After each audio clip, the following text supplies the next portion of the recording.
Time now to go in depth. Holly Gregory talks to an IndyCar driver from the Bay Area and the Executive Vice President of the Johns Hopkins All Children's Foundation about their race that gets kids involved in the fun for a good cause.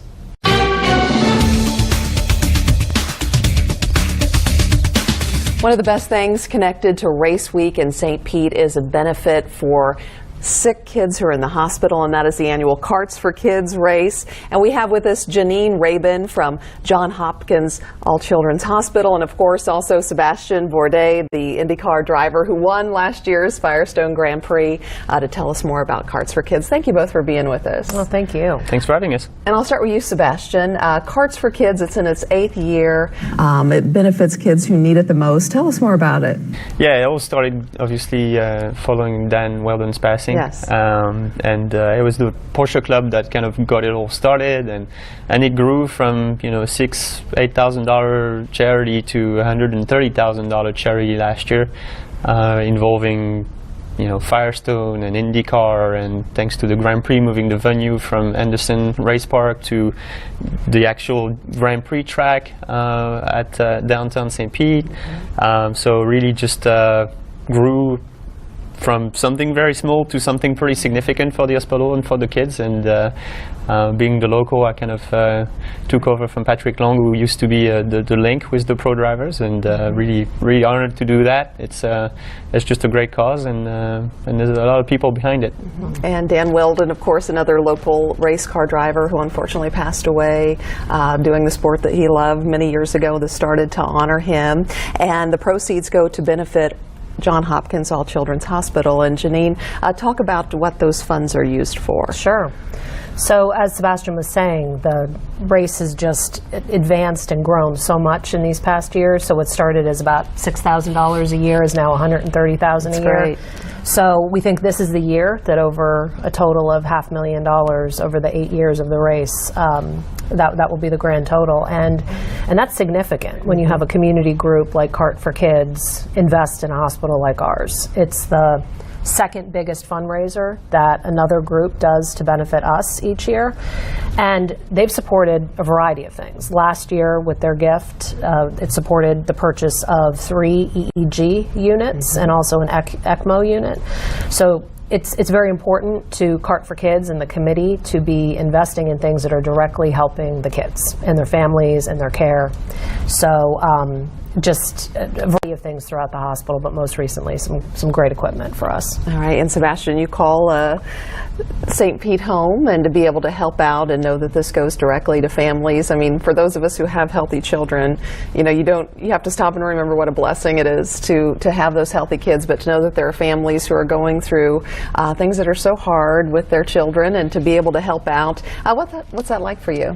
Yeah, I mean, I'm a dad of 2, 9 and a 12-year-old. Obviously, we feel obviously always super blessed that they are healthy, and hope that we'll never have to use All Children's Hospital. But unfortunately, it's not the case for everybody. And we've done many tours and witnessed it in person, and to see the work that they do and how it can really help and save lives is paramount. And that's why we do it. And that's why we put so much heart and time into it.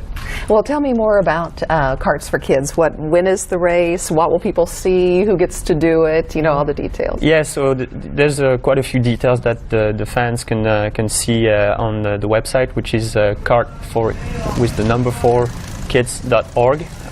So you can attend the event. There are VIP tickets that you can buy to see the show. It's an hour plus race with 5 amateurs and 1 or 2 pros. It's just a fun evening. There's just a lot of good things going on, and there's a big auction thanks to my fellow IndyCar drivers and a lot of other pro drivers from other series. There are a lot of helmets, fire suits, gloves, shoes, signed memorabilia, and you can there's a lot of things, and you can see the link of the auction, which is online. You can bid yeah, it's all up for grabs on the website, and just a lot of work. But ultimately, you know, when you see the profits and the proceeds of the thing, it's awesome. And how it's grown over the years, Janine, what has that meant for the hospital? You know, even just starting out, it was so much smaller than what it is today. Right. But to see it grow like that's got to be a great thing to watch. It is. It is. It's actually astonishing when you see just the.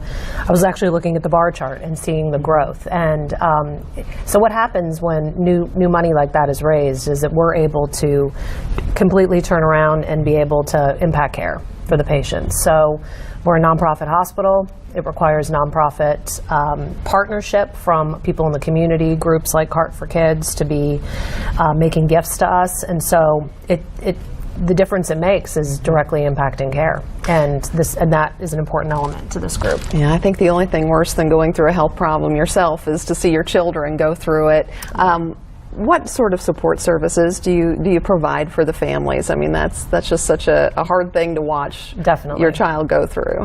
So I'd say two main areas that just start in a children's hospital but really make the experience unique are our social workers, who can always be on hand to provide additional services that a family may need. Sometimes after a long stay in the hospital, you have to not go to work. You know, you have to make some choices about what bills you pay, your medical bill or your rent, those kinds of things. So either our foundation directly can help those families, or also our social work department helps them have access to other organizations that can assist. The second is our child life division, and that's a division that I always say helps a kid still feel like a kid when they're in the hospital. And that can be teaching services, it can be somebody coming in the room just to color with the patient. We have a roaming musician who plays songs, brings her guitar. So, you know, those are two probably very important additional services you'll see in a children's hospital, and definitely at ours. Now, Sebastian, of course, this all connected to the Firestone Grand Prix coming up, and you're the defending champ here. So, just how you feeling as you're getting ready? What's this time of year like for you? You know, it's obviously all preparations right now. We have one more test at Sebring, just leading up to the Grand Prix on Monday. So that's going to be a final rehearsal before we bring the trailers and the whole team to the St. Pete Grand Prix. So.